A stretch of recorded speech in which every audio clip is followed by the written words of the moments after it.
हरि कृष्ण कहते हैं, ईमानदारी, समझदारी, जवाबदारी और जिम्मेदारी, इन 4 शब्दों के मर्म को जान लिया, समझ लिया तो भी जीवन सार्थक हो जाता है। जरूरी है तन की शुद्धता के खातिर ज्ञान का अर्जन करना, मन की शुद्धता के खातिर ध्यान करना, धन की शुद्धता की खातिर दान करना और जीवन की शुद्धता की खातिर योग ध्यान करना, आत्मा की शुद्धता की खातिर प्रार्थना करना, स्वास्थ्य की शुद्धता की खातिर व्रत रखना, रिश्तों की शुद्धता की खातिर दया, क्षमा और भाग्य की शुद्धता की खातिर परोपकार करना। जीवन में सुख के साथी बनो ना बनो, मगर दुख के साथी जरूर बनो, यही धर्म नीति है। अगर तुम्हारे पांव तुम्हें सत्संग में और सेवा कार्य में नहीं ले जा पाते तो उनसे ये आशा भी मत रखना, ये उम्मीद भी मत रखना कि वो तुम्हें यह 84 पार कराएंगे, ये भवसागर पार कराएंगे। जिस प्रकार माता की, पिता की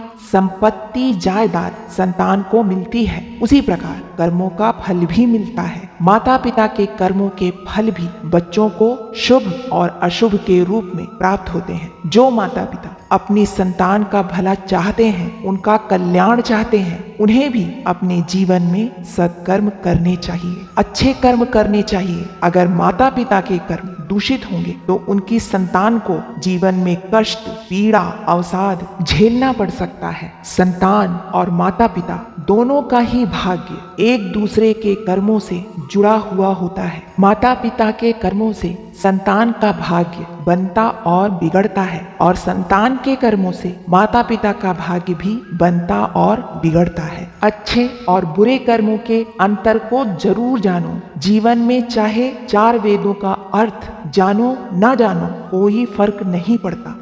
हरि कृष्ण कहते हैं, जीवन में इंसान की छोटी सोच और पैर की मोच उसे आगे प्रगति नहीं करने देती। औरों से जलन, ईर्ष्या और टूटी हुई कलम उसे स्वयं का भाग्य गढ़ने नहीं देती और काम का आलस एवं धन की लालसा उसे महान बनने नहीं देती। अपनी कमी को सराहना और दूसरों की कमी को निकालना, उसकी यही ओछी सोच उसे सच्चा इंसान बनने नहीं देती। जीवन में लोग तुम पर अपने व्यंगों की, दुखों की लाठियां बरसाएंगे, परंतु यह तुम पर निर्भर करता है कि तुम उन लाठियों का इस्तेमाल किस रूप में करते हो। दूसरों पर उनकी वर्षा करके या फिर अपनी सफलता की सीढ़ी बना के। प्रसन्नता और पीड़ा तुम्हारे परिवार के सदस्य नहीं हैं जो जीवन पर्यंत तुम्हारे साथ रहेंगे। ये तो तुम्हारे अतिथि हैं, तुम्हारे मेहमान हैं, पधारेंगे 2 दिन, ठहरेंगे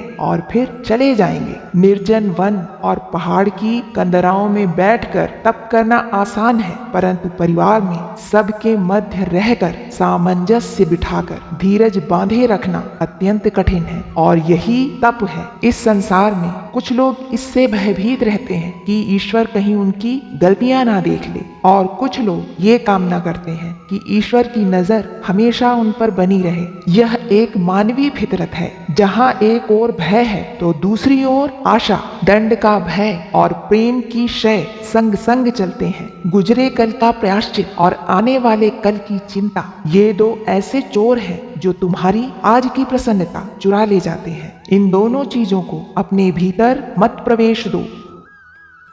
राधे राधे दोस्तों, स्वस्थ रहिए, खुश रहिए।